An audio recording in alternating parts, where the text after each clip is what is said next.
السلام علیکم ورحمۃ اللہ تعالی وبرکاتہ۔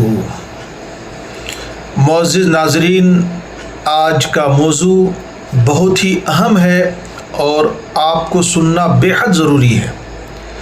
یہ رمضان المبارک کا پاک مہینہ، رحمتوں برکتوں سے بھرا ہوا مہینہ گزر رہا ہے بڑی تیزی کے ساتھ۔ چند دن کے بعد یہ رحمتوں برکتوں مغفرتوں والا مہینہ ہم سے اور آپ سے جدا ہو جائے گا۔ وہ انسان جو سال بھر مسجد تک نہیں آتے ہیں، اس مہینے کا کمال دیکھیے کہ وہ بھی مسجد میں آ جاتے ہیں۔ بے نمازی نمازی بن جاتا ہے، جھوٹ بولنے والا جھوٹ چھوڑ دیتا ہے۔ کسی طرح کا بھی انسان ہو، اگر اس کے دل میں ذرہ برابر بھی خدا کا خوف ہے تو خدا کے خوف سے لرزتا ہے اور مسجد کے طرف رخ کرتا ہے۔ عزیزان گرامی، ہم نماز پڑھتے ہیں، روزہ رکھتے ہیں، زکوٰۃ ادا کرتے ہیں، فطرہ ادا کرتے ہیں، عطیات سے لوگوں کو نوازتے ہیں۔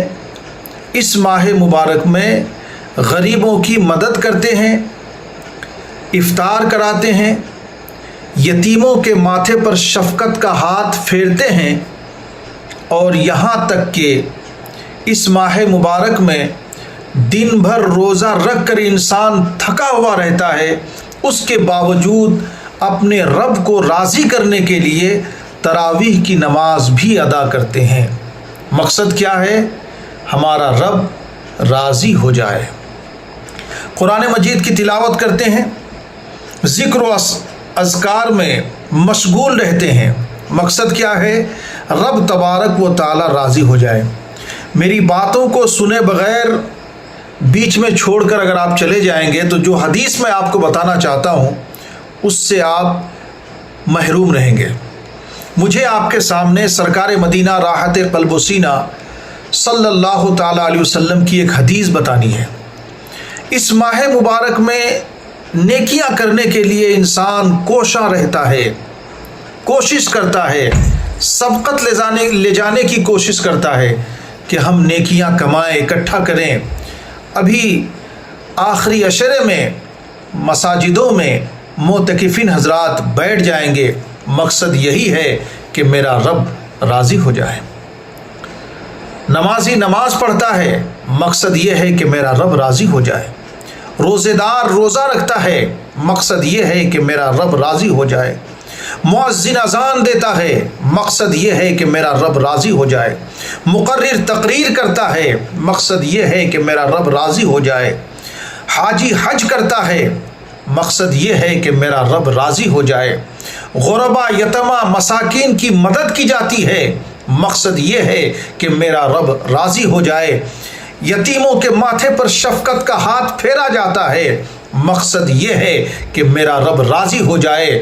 اگر مالدار ہیں تو افطار کرا دیتے ہیں، مقصد یہ ہے کہ میرا رب راضی ہو جائے۔